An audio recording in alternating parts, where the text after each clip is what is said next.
Donc, question de M. Gérard Chapion à M. le ministre du Redressement productif sur l'activité d'un centre d'appel à Raon-l'Étape. Merci, Monsieur le Président. Madame la ministre, ma question s'adresse au ministre chargé du redressement productif. Le secteur de la relation clientèle en France, et notamment les centres d'appel, doit faire face à d'importantes difficultés économiques. Alors que ce secteur comptait 273 000 salariés en 2011, une récente étude estime qu'il subira en 2013, comme d'ailleurs en 2012, une très forte récession et donc de nombreuses suppressions d'emplois.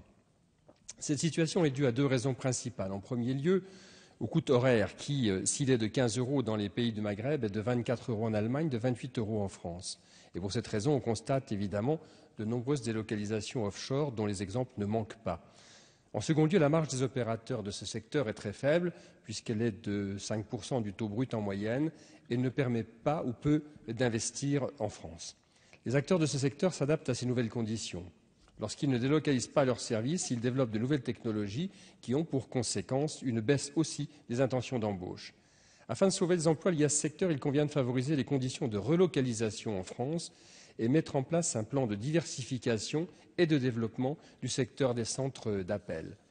La société Transcom connaît ces difficultés, et en particulier dans son établissement de Raon-l'Étape, dans les Vosges, qui emploie 224 salariés et qui est en grand danger.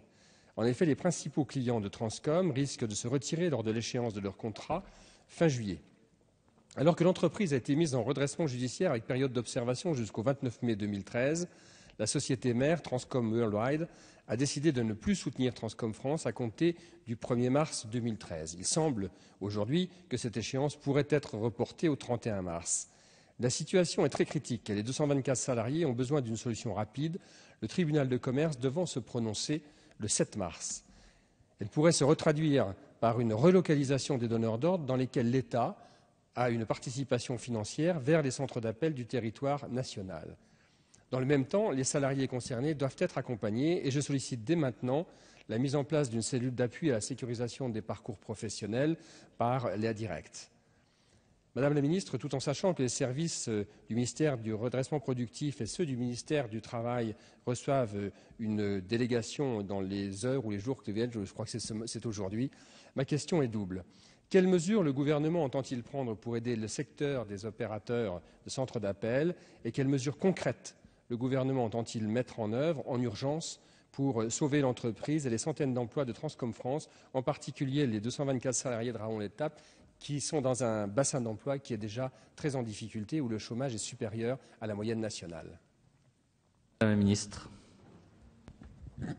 Merci, Monsieur le Président. Monsieur le député, permettez-moi d'abord d'excuser à Arnaud Montebourg. La société Transcom, vous l'avez dit, exerce en France depuis une dizaine d'années l'activité de centre d'appel. À ce jour, l'entreprise dispose encore de 3 centres d'appel en France, à Montluçon, avec 77 salariés, à Soissons, 90 salariés, qui travaillent pour Carglass avec une fin de contrat en mars. Castorama souhaite doubler son sourcing et Raon-l'Étape, 223 salariés qui travaillent pour eBay, PayPal, fin de contrat en août. Concernant ces deux derniers contrats, les tarifs sont malheureusement en deçà des coûts de revient. Les sites français ont donc continué à accumuler les pertes, 45 millions d'euros au cours des 5 dernières années. Le groupe ne souhaite désormais plus financer sa filiale française à compter du 28 février 2013. Après l'ouverture auprès du tribunal de commerce de Versailles d'une période de sauvegarde le 29 novembre 2012, cette procédure a été convertie en redressement judiciaire le 10 janvier 2012. Le gouvernement, et notamment le commissaire au redressement productif, dont je tiens à saluer l'action, est particulièrement mobilisé sur le sujet avec un objectif principal de tout mettre en œuvre pour gagner du temps et permettre la recherche d'un repreneur crédible, capable de s'engager sur le long terme. L'AFI doit l'aider dans cette démarche. Les cabinets du ministre du Travail et du ministre du Redressement productif recevront rue de Grenelle les représentants de la direction de Transcom, l'administrateur judiciaire, cet après-midi même, pour étudier à la fois les possibilités du groupe d'accompagner le processus de reprise. Ce groupe doit assumer sa responsabilité, comme ce groupe a pu le faire dans le passé lors des sessions de Tulle et de Roanne. Soyez assuré, monsieur le député, que l'État fera tout pour lui permettre de le faire. Enfin, Monsieur le député, la question des centres d'appel est aussi celle de la qualité de la relation client que les entreprises installées en France souhaitent avoir avec les consommateurs. C'est pourquoi, dans le domaine des télécoms, le gouvernement a annoncé en octobre 2012 sa volonté de mobiliser l'ensemble des leviers disponibles pour le maintien, la création d'emplois dans la relation client en France. Le ministre a saisi en octobre le comité de filière numérique pour qu'il fasse des propositions en ce sens. Le comité de filière a rendu son avis qui met en avant le recours à la responsabilité sociale d'entreprise. Le gouvernement cherche un consensus de place où chaque opérateur accepte de progressivement faire un effort pour renforcer l'implantation de sa relation client en France. Il faut avoir à l'esprit que c'est un secteur particulier dans lequel les opérateurs français ne subissent pas la concurrence étrangère et qu'il y a un mouvement de délocalisation qui a été trop loin. La France a énormément d'avantages, d'atouts dans ce domaine. Ces infrastructures et le rapport récent de Corinne Erel et de Laure de la Raudière, adopté par la Commission des affaires économiques de l'Assemblée, a notamment montré que pour pouvoir proposer un service de relation client à toute heure de la journée, il existait des solutions alternatives à la délocalisation vers des pays où la réglementation en matière du droit du travail, par exemple, les centres de relations clients situés dans les départements d'outre-mer, et c'est un sujet sur lequel Fleur Pellerin et Victorin Lurel travaillent en étroite collaboration pour avancer sur ce sujet.